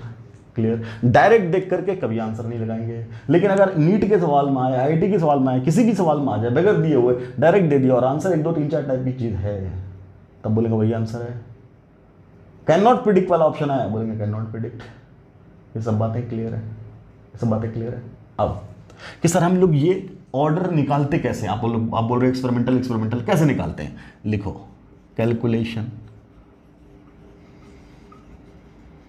Calculation of order. मान लो आपके पास एक जनरल रिएक्शन है, क्या है, 2a + 3b गिविंग प्रोडक्ट, ऐसा बोला। आपके सामने एक इंफॉर्मेशन दिया उसने, क्या इंफॉर्मेशन दिया, उसने बोला we have different number of experiments, ठीक है। कॉन्सेंट्रेशन ऑफ ए दिया, very good. Concentration of B दिया, वेरी गुड। और इसके कॉरस्पॉन्डिंग रेट बताया आपको, बहुत बढ़िया।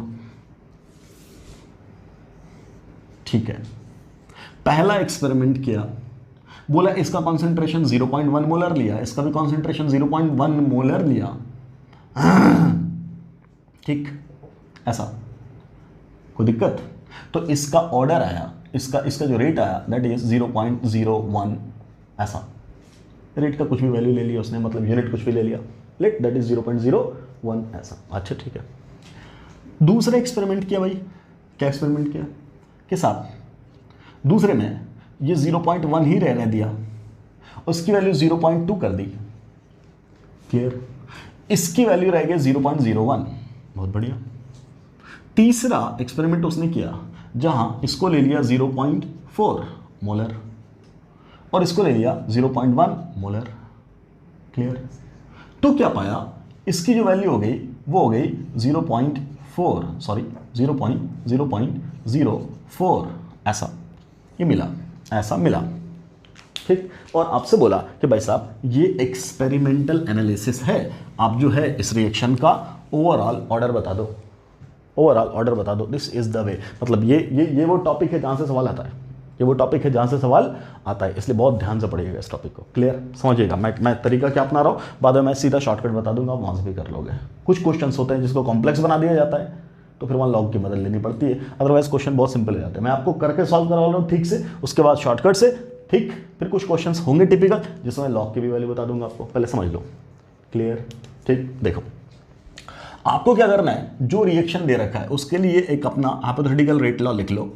Late the rate law is rate constant के, concentration of A, concentration of B. अभी बोला मैंने क्या, यहाँ पे पावर कभी भी 2-3 नहीं लिखना है, हमने लिखा x, हमने लिखा y, अब वो निकालेंगे, इसी x और y की वैल्यू निकाल देंगे तब अपना आंसर आ जाएगा, यस सर ना, ओके। सी मान लो हमने बात की आपसे फ्रॉम एक्सपेरिमेंट 1, पहले एक्सपेरिमेंट से अगर हम रेट की वैल्यू बोलें तो बोलेंगे R1 इज इक्वल टू के, तो के है कांस्टेंट है, concentration of A, concentration of A की वैल्यू क्या बेटा बोलो, ए की वैल्यू क्या है 0.1 मोलर, पे पावर क्या x, कॉन्सेंट्रेशन ऑफ बी की वैल्यू बोलो 0.1 मोलर, पे पावर क्या y, ये तो पुट कर दोगे। अच्छा रेट की वैल्यू क्या है बोलो 0.01, ये लिख गया 0.01, खत्म। Let this is equation number 1। आगे फ्रॉम एक्सपेरिमेंट 2 सेम बात, रेट की वैल्यू क्या लिखेंगे बोलो, दूसरे के अकॉर्डिंग क्या दे रखा है, सेम 0.01, अच्छा रेट कांस्टेंट, अच्छा अगला देख क्या बोल रहे हैं, अब दूसरा ना, यहाँ ए का क्या दे रखा है 0.1, पे पावर क्या x, अच्छा बी का क्या दे रखा है 0.2, पे पावर क्या y, बहुत बढ़िया, इक्वेशन नंबर 2, ठीक है। फ्रॉम एक्सपेरिमेंट नंबर 3, क्या बोलोगे तुम, तीसरे में यही तो है, बोलो रेट की वैल्यू कितनी है सर 0.04, बहुत बढ़िया, is equal to rate constant, A की वैल्यू कितनी है 0.4, पे पावर x, बी की वैल्यू कितनी है 0.1, पे power y, like equation number 3। ये इक्वेशन हम 3 तो लिख ही सकते हैं ना इसकी मदद से, और रेट लॉ से ऐसा तो लिख सकते हैं, अब लिख लिया सर, ठीक। कोशिश ये करोगे, ज़्यादा से ज़्यादा सवाल में ये होगा कि जब भी आपको डेटा दिया जाएगा ना, तो कोई एक रिएक्टेंट के लिए 2 एक्सपेरिमेंटल डेटा में वैल्यू सेम मिलेगी, देखो मिल रही सेम, क्लियर, यहाँ देखो मिल रही सेम, ठीक। हम क्या कोशिश करेंगे, इसको काटने की कोशिश करेंगे, बोलो x वाली वैल्यू ये दोनों सेम है क्या, बिल्कुल सेम है, क्या कट जाएगा, बिल्कुल कट जाएगा आराम से। अगर हमने कर दिया 1/2, कोई तकलीफ नहीं सर, क्या हो जाएगा इससे होगा इसका LHS 0.01 upon 0.01 is equal to, खत्म। अब राइट साइड इतना बटा इतना ही तो हो गया, बिल्कुल ऊपर क्या k इंटू 0.1 पे पावर x, 0.1 पे पावर y, डिवाइडेड बाय दूसरा वाला k इंटू 0.1 पे पावर x और 0.2 पे पावर y, खत्म। यही ना बेटा, कोई दिक्कत, ठीक है। लेफ्ट वाला कट गया, ये के गया, के गया, ये गया, ये गया, सब खत्म। लेफ्ट से वैल्यू क्या है, बोलेंगे 1। क्या वैल्यू आई, 1। अच्छा, राइट में क्या बचा, ये, तो क्या बोलोगे 0.1 बटा 0.2। क्या दोनों का पावर सेम है, पावर सेम है तो बेस डिवाइड हो जाएगा, बिल्कुल डिवाइड हो गया।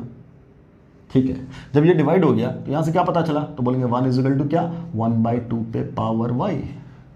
क्लियर, कोई दिक्कत। अच्छा मुझे बता कि किसी भी चीज़ पे पावर 0 इजिकल टू क्या होता है, तो बोलते हैं सर 1। हमें बेस को सेम करना है तो मैं 1/2, ये लेफ्ट वाले को 1/2 पे पावर 0 लिख सकता हूँ, बिल्कुल लिख सकते हैं। इजिकल टू क्या, 1/2 पे पावर क्या, y। देख बेस सेम हो गया, बेस क्या हो गया, सेम। बेस सेम होते ही y की वैल्यू क्या आ गई, y की वैल्यू क्या आ गई, यहाँ से y की वैल्यू क्या आ गई, बोलेंगे 0। ये दोनों बेस सेम है तो y की वैल्यू क्या आ जाएगी, 0 आ गया, 1 आ गया। क्या आ गया कि y की वैल्यू क्या होने वाली है, 0। ठीक, सेम उसी तरीके से, सेम बिल्कुल उसी तरीके से तुम काम करो। अगला क्या बोलोगे, क्या बोलोगे, अब कौन है जो कटने वाला है, तो ये दोनों है जो कटने वाला, साफ साफ। क्लियर, तो 1/3 कर दें या 3/1 कर दें, जो मन चाहे वो कर दो। लेट 3/1। ठीक, 3/1 करने से इतना को डिवाइड कर देंगे, 0.04 डिवाइडेड बाय इतने से 0.01। Very good. राइट साइड में क्या कट जाएगा बेटा, बोलो। चलो लिख ही देते हैं, काटेंगे बाद में। ये पूरी वैल्यू रख दो, के इंटू 0.4 पे पावर x, 0.1 पे पावर y डिवाइडेड बाय क्या रखोगे, के इंटू 0.1 पे पावर x, 0.1 पे पावर y। ठीक है बेटा, ये तो गया, ये तो गया, ये भी गया, ये भी गया, फिनिश। ठीक, निकालना। लेफ्ट साइड में क्या है, 4, और राइट साइड में क्या है बेटा, 0.4 डिवाइडेड बाय 0.1 पे पावर क्या, x। अच्छा कर दो सॉल्व, तो यहाँ से क्या मिल जाएगा, बोलो क्या मिल जाएगा, तो बोलेंगे सर 4 पे पावर 1 इजिकल टू क्या, ये क्या हो गया, 4 ही तो है। 4 पे पावर क्या, x। क्या दोनों का बेस सेम है, बिल्कुल same. What about x, x is equal to 1। क्या मिल गया आपको कि सर इसकी वैल्यू क्या मिलने वाली है, 1 मिल गया। ये मिलते ही आप क्या बोलोगे कि सर इस रिएक्शन का रेट लॉ क्या है, रेट लॉ क्या है, के इंटू ए पे पावर क्या, बोलिए, ए पे पावर क्या, x की वैल्यू क्या है 1, और b पे पावर क्या, बोलो 0, b पे पावर क्या 0। क्या बोलेंगे, क्या बोलेंगे, b पे पावर क्या है 0 है ना, अरे भाई की वैल्यू है ना 0। क्या ये आ गया रेट लॉ, ये क्या आ गया, रेट लॉ। ये सर नो, अब ये आया रेट लॉ, समझ मारी बात। तो यहां से ऑर्डर क्या है, ऑर्डर ऑफ रिएक्शन क्या बोलेंगे, 1 + 0 बराबर क्या 1, और दिख क्या रहा था, 2 + 3 बराबर 5। ऑर्डर क्या दिख रहा था, 5, और आया कितना 1, आया कितना 1। क्लियर, इसलिए बोल रहे हैं डायरेक्टली देख करके फट से ऑर्डर नहीं मारते। ऑर्डर कैसे निकालते हैं, एक्सपेरिमेंटली निकालते हैं। ऐसे सॉल्व करने का ये हुआ तरीका सॉल्व करने का। अब एंट्रेंस में सर इतना लंबा सॉल्व करेंगे, बिल्कुल नहीं करेंगे, बिल्कुल नहीं करेंगे। कैसे करेंगे फिर, देखो जरा जल्दी से देखो। मान लो आपको एक्स वाई निकालना है, ओके, क्या करोगे, पहले चेक करो कौन बराबर है, ये दोनों बराबर हो गया। अगर ये दोनों बराबर हो गया, इनको कंपेयर कर दिए तो आराम से देख, ये दोनों खत्म। मतलब पहले और दूसरे एक्सपेरिमेंट में जब हम कंपेयर कर रहे हैं तो हमने इसको तो बदला नहीं, कांस्टेंट रख दिया, ओके ठीक है। किसको बदला, बी को। क्या बदला, 0.1 से 0.2 किया। इसको डबल करने से मुझे बता रेट में क्या फर्क पड़ा, सर कोई फर्क नहीं पड़ा। मतलब क्या कहा जा रहा है कि बी को डबल कर दिया, बी को डबल कर दिया, इसको डबल कर दिए, बट इसमें कोई फर्क नहीं पड़ा। ये कब होगा, कब होगा, जब इस पे पावर 0 हो जाए। यूं बोलो, इसके डबल करने से इसमें कोई फर्क तब नहीं पड़ेगा जब इस रिएक्शन का रेट इससे इंडिपेंडेंट हो जाए, और किसी से इंडिपेंडेंट हो जाए तो उस पर पावर क्या होगा 0। तुम ये पता कर लोगे कि अगर बी के बदलने से रेट में कोई फर्क नहीं पड़ रहा है, इसका मतलब बी का पावर 0 है। इसका मतलब खट से यही आंसर आ गया, बी पे पावर क्या है 0। चुटकी में सॉल्व हुआ, कुछ करने की जरूरत नहीं है। क्लियर। अगला देख, अगला ये दोनों कहीं कट जाए, कहाँ कट जाएगा, देख ये दोनों बी बराबर है, बिल्कुल बराबर है, तो इसका तो यूज ही नहीं हुआ। Very good. अब क्या बोलोगे तुम, यहाँ से क्या कर दिए, 4 गुना, क्या गुना किए, 4 गुना। ए का कॉन्सेंट्रेशन 4 टाइम्स किए, 4 टाइम्स करने से रेट क्या हुआ, वो भी 4 टाइम्स हो गया, रेट भी क्या हो गया 4 टाइम्स हो गया। वाई को बढ़ाएंगे और एक्स भी 4 टाइम्स हो जाएगा। इसका मतलब क्या है, इसका मतलब क्या है, इसको 4 टाइम्स करने से ये भी 4 टाइम्स हो गया, इसका मतलब पावर क्या रहे, बोलेंगे 1 बेटा। ये सर नो, क्लियर, मिल गया। ये सीधा फट से लिख देंगे रट लो। तो जैसे जैसे तुम्हारी प्रैक्टिस होती चली जाएगी फटाफट, ये सब काम बहुत ज़्यादा टिपिकल नहीं है, very easy task, very easy task. Clear है? बहुत आसानी से हम लोग ऑर्डर ऑफ रिएक्शन कैलकुलेट कर सकते हैं। क्लियर? और इस पर सवाल आता है, खूब सारा सवाल इस पर आया हुआ, हम अलग से इस पर क्वेश्चंस कराएंगे। अभी तो हम लोग समझ रहे हैं कि ऑर्डर क्या है ना। अभी डिस्कस करेंगे मॉलिक्यूलैरिटी क्या है, इस टॉपिक पे हम अलग से ही क्वेश्चंस कराएंगे अपने नेक्स्ट लेक्चर में। क्लियर है? क्या इतना तरीका आपको बेसिक तरीका समझ में आया कि ऑर्डर ऑफ रिएक्शन निकालने का यहीं से देख करके पकड़ लोगे ऑर्डर ऑफ रिएक्शन कैसे निकालेंगे? Is it very clear? जल्दी जल्दी जल्दी छापो, जल्दी से पूरा का पूरा नोट करो, जल्दी जल्दी का, फिर हम लोग डिस्कस करेंगे अपना मॉलिक्यूलैरिटी। चलिए, हो गया ना, कर लिए नोट। अगला अपना नेक्स्ट टॉपिक लिखिएगा मॉलिक्यूलैरिटी, और next topic is molecularity of any reaction. आपसे पूछा जाता है किसी भी रिएक्शन की मॉलिक्यूलैरिटी क्या होती है ना। जैसे आपने बोला ऑर्डर ऑफ रिएक्शन क्या है, बात को समझिएगा। ऑर्डर ऑफ रिएक्शन का मतलब ये हुआ कि साहब किसी पर्टिकुलर रिएक्टेंट का कॉन्सेंट्रेशन चेंज करने से रेट ऑफ रिएक्शन में कितना चेंज आएगा। क्लियर? समझ मारी बात? ओके। मॉलिक्यूलैरिटी का क्या कॉन्सेप्ट है कि किसी भी रिएक्शन में कितने मॉलिक्यूल्स, रिएक्टेंट के कितने मॉलिक्यूल्स या कितने टाइप के मॉलिक्यूल्स बोलो तो बेटर है, इन्वॉल्व हो रहे हैं किसमें रिएक्शन में। अगर एक मॉलिक्यूल इन्वॉल्व हो रहा है तो बोलेंगे unimolecular reaction.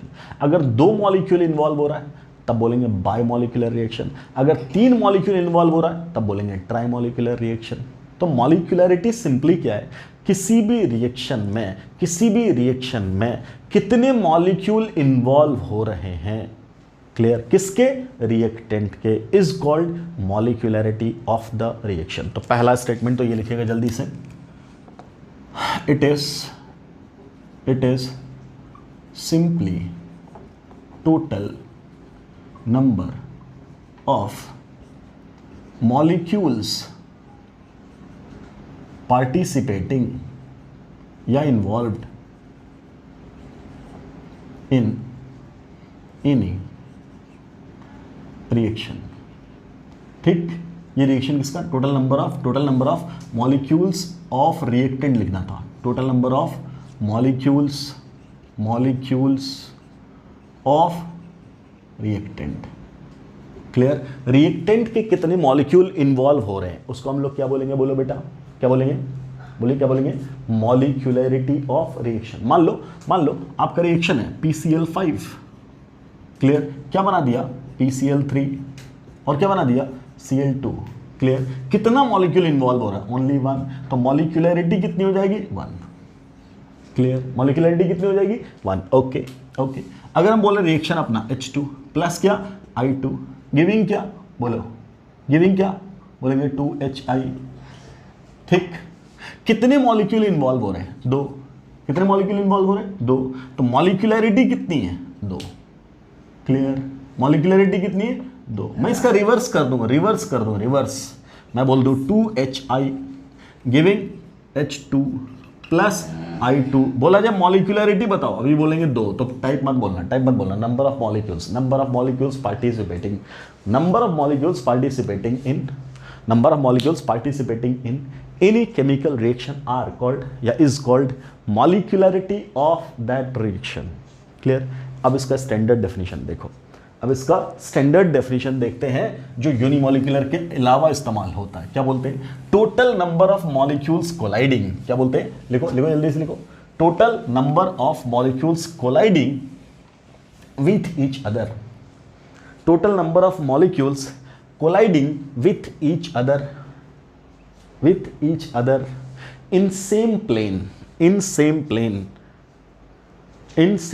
simultaneously is called molecularity of reaction। Clear? अगर दो मॉलिक्यूल, मान लो एक ही मॉलिक्यूल तो वो किसी से टकराए नहीं, ठीक, उसी से मिल गया क्या? प्रोडक्ट। क्लियर? तो इसकी मॉलिक्यूलैरिटी क्या कहलाएगी? 1। अगर दो मॉलिक्यूल है, ये दोनों टकरा गए, कितने मॉलिक्यूल टकरा रहे हैं? 2। ठीक, और ये बना दिया क्या? प्रोडक्ट। तो मॉलिक्यूलैरिटी क्या कहलाएगी? 2। क्लियर? 3 मॉलिक्यूल है, एक मॉलिक्यूल इधर से आया, ठीक, एक मॉलिक्यूल इधर से आया और एक मॉलिक्यूल इधर से आया और ये तीनों टकरा गया, क्लियर, और क्या बना दिया, प्रोडक्ट। तब मॉलिक्यूलरिटी क्या बोलेंगे, 3। ट्राई मॉलिक्यूलर रिएक्शन, यहाँ क्या बोल रहे, बाय मॉलिक्यूलर, यहाँ क्या बोल रहे, unimolecular reaction. At a time simultaneously एक प्लेन में कितने मॉलिक्यूल्स रिएक्टेंट के टकरा जाते हैं, कोलाइड कर जाते हैं प्रोडक्ट बनाने के लिए, is called molecularity of the reaction. कहां होना चाहिए, एक ही प्लेन के अंदर, क्लियर। ये सब बातें कहां वैलिड थी, कहां वैलिड थी, सिंपल रिएक्शन के लिए, एलिमेंट्री रिएक्शन के लिए। अगर अपना रिएक्शन ही कॉम्प्लेक्स हो गया तब क्या बात करेंगे, if our reaction is complex तब क्या बात करेंगे। कॉम्प्लेक्स रिएक्शन की molecularity has no meaning, there is no meaning of molecularity of complex reaction.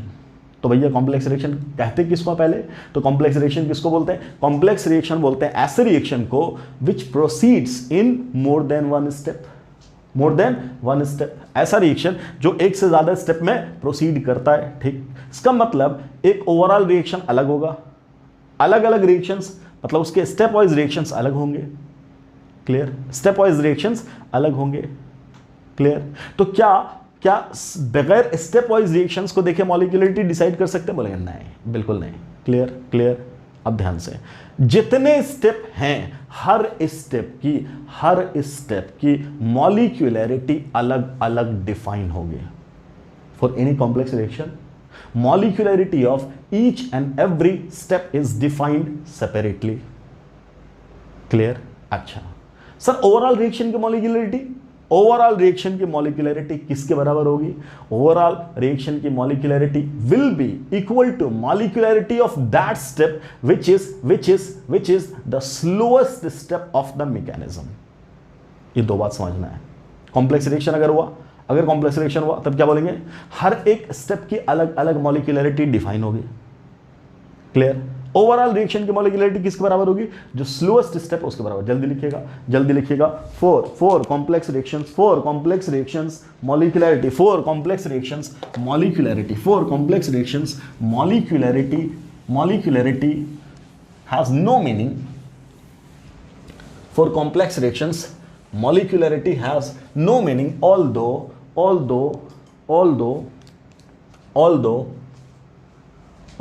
molecularity of every individual step is written or defined, written or defined, clear. पहला point. दूसरा point लिखिएगा, molecularity of overall reaction, molecularity of overall complex reaction is equal to molecularity of overall complex reaction is equal to molecularity of the slowest possible step,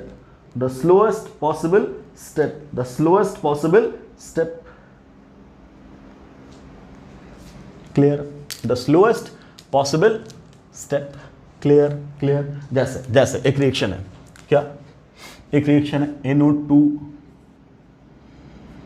plus F2 giving you, एक minute में reaction देख लो, 2NO2 2NO2F, ये है overall reaction,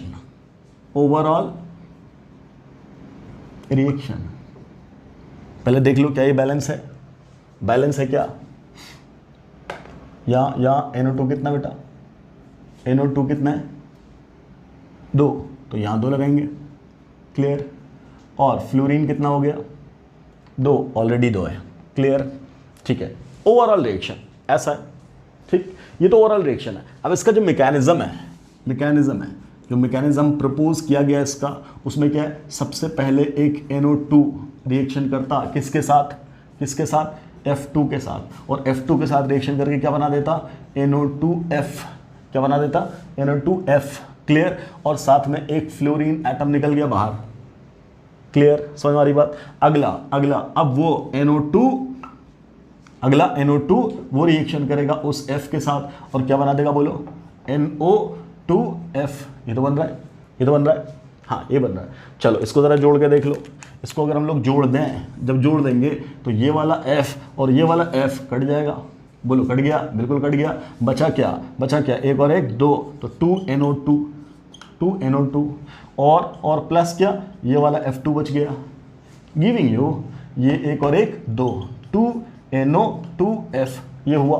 clear. और हम लोगों ने बहुत पहले एक चीज़ पढ़ी हुई थी, क्या, पहले या दूसरे लेक्चर में, कि ऐसा स्पीशीज कॉम्प्लेक्स रिएक्शन में जो मैकेनिज्म लिख रहे हैं स्टेप 1 स्टेप 2, इसमें वो स्पीशीज जो रिएक्शन के दौरान बने एक स्टेप में और अगले स्टेप में खत्म हो जाए is called intermediate, is called intermediate. तो पूछा जाएगा इस रिएक्शन में फ्लोरीन क्या है, तो बोलेंगे fluorine is our intermediate which is formed in first step and this appears in second step. अब जो मैकेनिज्म का आपको बताया जाता है स्पीड, उसमें से ये बताया गया एक्सपेरिमेंटली कि ये स्लो होता है और ये फास्ट है, ये सब एक्सपेरिमेंटल है ना, कि साहब ये स्लो है और ये फास्ट है। ये ऑब्जर्व किया साइंटिस्ट ने, पता किया और देखा और बता दिया आपको कि साहब ये स्लो है फास्ट है। ठीक।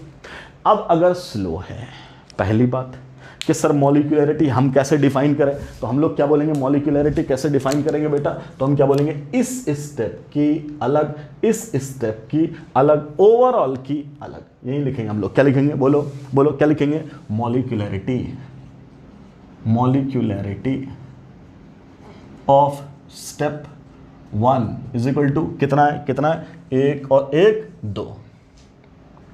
ठीक, यही। अगला molecularity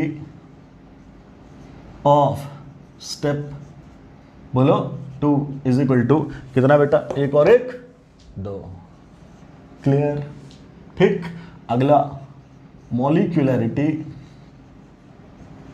of overall reaction, overall reaction will be equal to, तो क्या बोलेंगे, क्या बोलेंगे, अभी बोला है क्या, ओवरऑल रिएक्शन। अगर कॉम्प्लेक्स रिएक्शन है तो उस ओवरऑल रिएक्शन की मॉलिक्यूलरिटी कैसे डिफाइन होगी, किसके बराबर होगी, बोलो किसके बराबर होगी, जो स्लोएस्ट स्टेप है। कौन है स्लोएस्ट स्टेप, ये वाला, तो इसकी जो मॉलिक्यूलरिटी है वही ओवरऑल की है, तो 1 + 1 2। तो अगर इस रिएक्शन के बारे में आपसे पूछा जाए कि भाई साहब ये रिएक्शन यूनिमोलिकुलर है, बायमोलिकुलर है, ट्राइमोलिकुलर है, तो हम लोग क्या बोलेंगे, अगर ये एलिमेंट्री होता तब बोलते हैं मॉलिक्यूलरिटी 3। क्या तुम इसकी मॉलिक्यूलरिटी 3 बोल दोगे, बिल्कुल नहीं। क्या बोलेंगे, क्या बोलेंगे, it is a bimolecular reaction, it is a bimolecular reaction, जिसकी मॉलिक्यूलरिटी किसके बराबर है, इसके स्लोएस्ट स्टेप की। क्यों 3 नहीं हुआ, बिकॉज ये रिएक्शन एलिमेंट्री नहीं था, बिकॉज ये रिएक्शन एलिमेंट्री नहीं था। बोलो था क्या एलिमेंट्री, देखना खत्म हो गया क्या वीडियो, देखना चल रहा है फिर से क्या, नहीं अभी ठीक है। क्लियर। तो ये रिएक्शन क्या था बेटा, क्या था, बोलो बोलो क्या था, ये क्या था, कॉम्प्लेक्स। इस वजह से इसकी मॉलिक्यूलरिटी 3 डिफाइन नहीं हुई, जबकि कितनी डिफाइन हुई, बोलो कितनी डिफाइन हुई, 2 डिफाइन हुई। कितनी डिफाइन हुई, 2 डिफाइन हुई। क्लियर। क्लियर। अगर पूछे सर मैकेनिज्म सब कुछ तो पता चल ही गया, क्लियर, तो रेट डिटरमाइनिंग स्टेप कौन सा होता है, स्लोएस्ट स्टेप। अगर slowest step rate determining step है तो जरा इसका रेट लॉ लिख देंगे, बिल्कुल रेट लॉ लिख देंगे। So what will be the rate law, rate will be equal to rate constant के और कॉन्सेंट्रेशन किसका, NO2 का, NO2 और क्या F2, इस पे पावर क्या 1, उस पे पावर क्या 1, तो क्या बोल रहे, क्या बोल रहे, बोलो कितना हो गया, ऑर्डर कितना हो गया 2, ये सर नो, ऑर्डर कितना हो गया 2, ऐसा बोल देंगे सर। क्लियर। जो स्लो स्टेप है उसका समझ मारी बात। अगर रिएक्शन एलिमेंट्री है, अगर रिएक्शन, एक और बात सुनो, अगर रिएक्शन एलिमेंट्री है तो जो उसका स्टोइचियोमेट्रिक कोएफिशिएंट होता था उसी को तो ऑर्डर बोल देते थे। क्लियर। और ये भी बोला कि एलिमेंट्री रिएक्शन में जो मॉलिक्यूल्स दिख रहे हैं, जो स्टोइचियोमेट्रिक कोएफिशिएंट दिख रहा है वही मॉलिक्यूलरिटी है। इसका मतलब क्या बोलेंगे, एलिमेंट्री रिएक्शंस की मॉलिक्यूलरिटी और ऑर्डर दोनों स्टोइचियोमेट्रिक कोएफिशिएंट के बराबर होता है। सो आई होप आपका मॉलिक्यूलरिटी और ऑर्डर का कॉन्सेप्ट बिल्कुल क्रिस्टल क्लियर हुआ होगा। अगर नहीं हुआ तो कमेंट सेक्शन में ज़रूर बताना है, कहाँ कमी रह गई तो उसको दूर करने की कोशिश करेंगे, है ना। सो वीडियो ऑलरेडी बहुत लंबा हो चुका है ना, 1 घंटे का हो गया।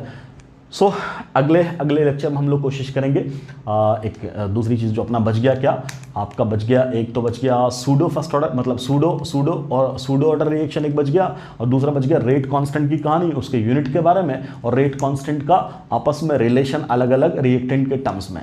क्लियर। तो ये दोनों चीज़ें हम लोग करेंगे अपने अगले लेक्चर में डिस्कस। चलिए तो इस लेक्चर को अच्छे से पढ़ लीजिएगा। Thanks for watching the video. अस्सलाम वालेकुम।